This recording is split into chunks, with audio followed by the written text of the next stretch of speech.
চাল কিনেছেন আপনি, রান্না যে করেছেন ওইটা হচ্ছে আপনার বউ বা আপনার মা বা আপনার দিদি বা বোন, সব কিছু আপনার, অথচ আপনি বিসমিল্লাহ বলেননি বলে আপনার খাবার শুধু আপনি খাননি, আপনার সাথে শয়তানও খেয়েছে, আপনি পরিতৃপ্ত পাননি।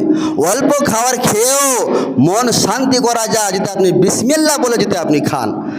আর যে বাড়িতে যে খাওয়ারে বিসমিল্লাহ নেই, অসম্ভব। হাদিসে রয়েছে, মা মিনকুম মিন আহাদিন কারিনুম মিনাল মালাইকা ওয়া কারিনুম মিনাশ শাইতান, পৃথিবীতে এমন কোনো মানুষ নেই যে তার কাছে দুইজন তার বন্ধু থাকে না।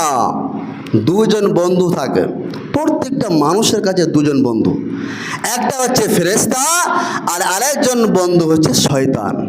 শয়তান আপনাকে খারাপ কাজ করার, শয়তান আপনাকে খারাপ দিকগুলো, খারাপ ঘটনাগুলো, খারাপ জিনিসগুলোকে মাথা ঘুরায়। হ্যাঁ এটা করো, এটা করলে তোমার লাভ হবে, তোমার লাভ হবে না, লস হবে, কিন্তু তৎক্ষণাৎ আমরা ভাবতে পারি না। ফেরেশতা ভালো কাজের আদেশ করে, কিন্তু সবচেয়ে বড় ম্যাটার কি জানেন? সবচেয়ে বড় ম্যাটার হলো আল্লাহ রাব্বুল আলামিন ফেরেশতাকে যতটা ক্ষমতা দিয়েছেন তার থেকে বেশি ক্ষমতা দিয়েছেন শয়তানকে।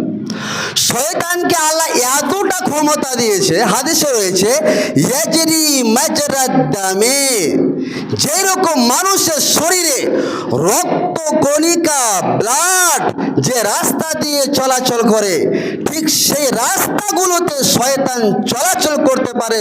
শয়তানকে আল্লাহ এতটা ক্ষমতা দিয়েছে। আপনারা বলেন মাওলানা সাহেব, আল্লাহ তো শয়তানকে সৃষ্টি না করলেই পারতো। যে আপনাকে একটা উদাহরণ দিই, অনেক যুবক ভাইরা আছে যিনারা একটা খেলা খেলেন, গেমগুলো খেলেন, তো ওদের গেমগুলো খেলেন, দেখবেন যেটা ভিলেন থাকে, ভিলেন না হলে খেলে মজা নেই, তো ভিলেন লাগে। তো ঠিক শয়তানকে আল্লাহ সৃষ্টি করেছে আর ফেরেশতাদেরকে, এবার আল্লাহ বলছে তোকে ভিলেন দিয়ে দিলাম, শয়তানের কথা শুনবে না ফেরেশতাদের কথা শুনবে, এটা তোমার ব্যাপার। শয়তানের কথা শুনবে তো তোমার জীবনটাকে তুমি নগ্নে তুমি প্রবেশ করবে, একবার নিম্নলিখিত জায়গায় তুমি রাখবে, আর ফেরেশতাদের কথা শুনলে তুমি সাফল্য জায়গাতে পৌঁছাবে। ঠিক সেরকমই খেলার মতনই আল্লাহ শয়তানকে দিয়েছে, ভিলেন দিয়েছে, যে তুমি লড়াই করতে পারছো কিনা। একটু এগিয়ে যায় হাদিসের ভাষায়, নবী করিম সাল্লাল্লাহু আলাইহি ওয়াসাল্লাম বলছেন, যখন তোমরা ঘুমাবে তো ঘুমাবার সময় তোমরা আগলিকিল বাব, বাড়ির দরজাগুলোকে বন্ধ করে দাও। বন্ধ করার সময়ে ওয়াজকুরুসমাল্লাহ, আল্লাহর নাম নিয়ে বন্ধ করবে। কেন? ফাইন্না শাইতানা লা ইয়াফতাহু বাবা মুগলাকান, আল্লাহর নাম নিয়ে যদি আপনি দরজা বন্ধ করেন সেই দরজা শয়তান খুলতে পারে না।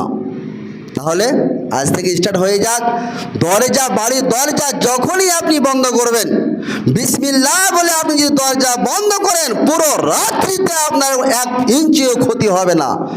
নবীজির হাদিস, সন্দেহ বলে কোনো জায়গায় নেই, এমন ক্ষতি হবে বলে কোনো জায়গায় নেই।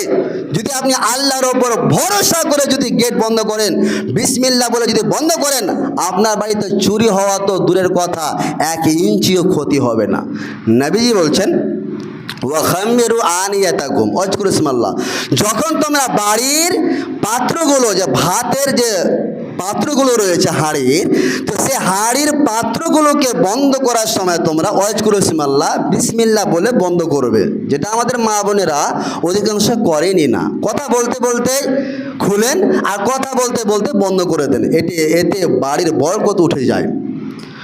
হাঁড়ির পাত্র যখন আপনি খুলবেন বিসমিল্লাহ, বন্ধ করবেন বিসমিল্লাহ, যদি আপনি এটা আমল করেন আপনার বাড়িতে বরকত হবে এবং আপনার বাড়িতে শান্তি আসবে, এবং ওই বিসমিল্লাহ বলে বন্ধ করা হাঁড়ির পাতিলের পাত্র বন্ধ করা শয়তান খুলতে পারবে না। যেটা আমাদের ভুল হয়, আমরা যখন বাড়িতে ঢুকি, নিজের বাড়িতে তো আমরা ভাবি যে নিজের বাড়িতে তো ঢুকলাম, সালাম দিনা। খবরদার, এই ভুল থেকে নিজেকে বাঁচিয়ে রাখুন।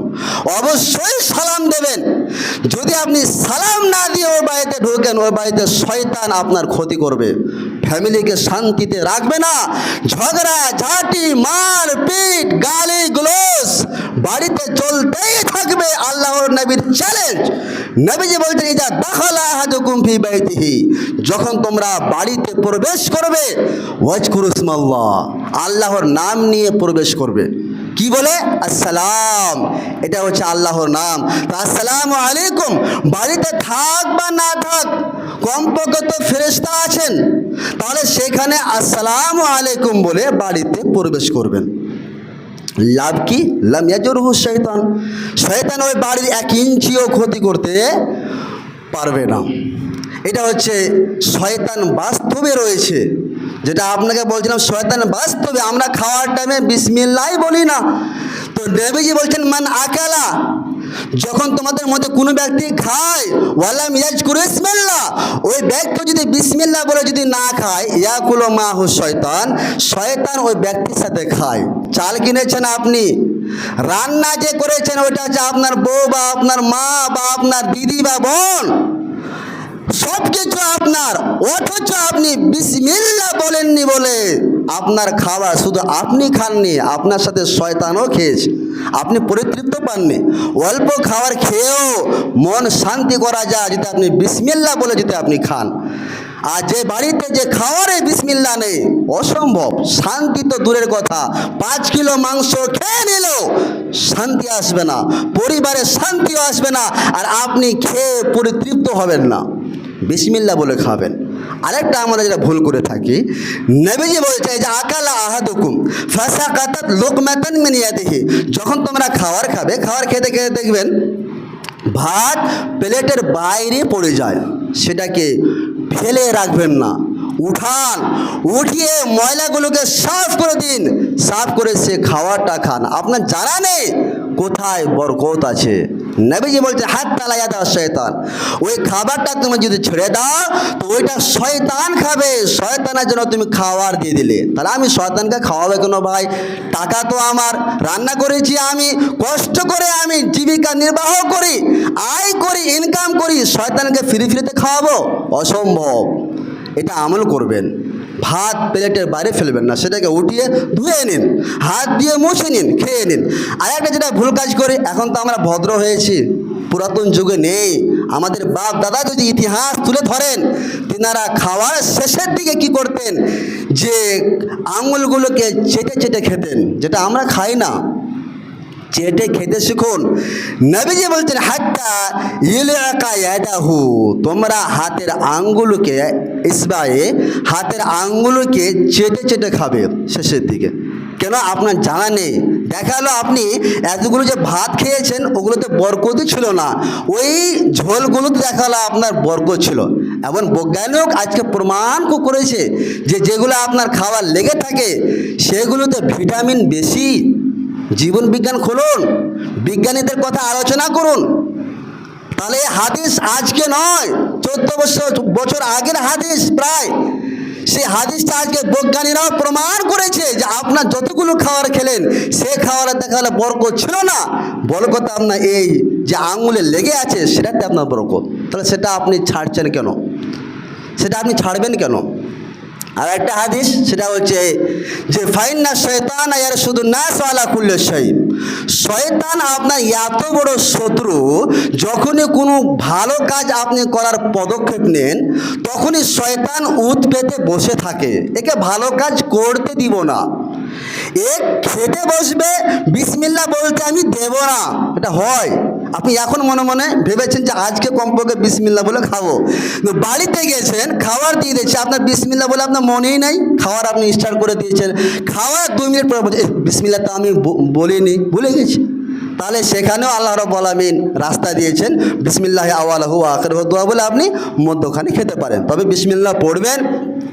শয়তান আজকে যেটা বিষয়বস্তু ছিল যে সালাত নামাজ এতটা গুরুত্বপূর্ণ কেন, আল্লাহ কেন দিলেন, তার মধ্যে একটি কারণ যেটা আজকে আলোচনা, মাকাইদাশ শায়াতিন, শয়তানের ষড়যন্ত্র থেকে বাঁচার একমাত্র ঢাল হচ্ছে নামাজ।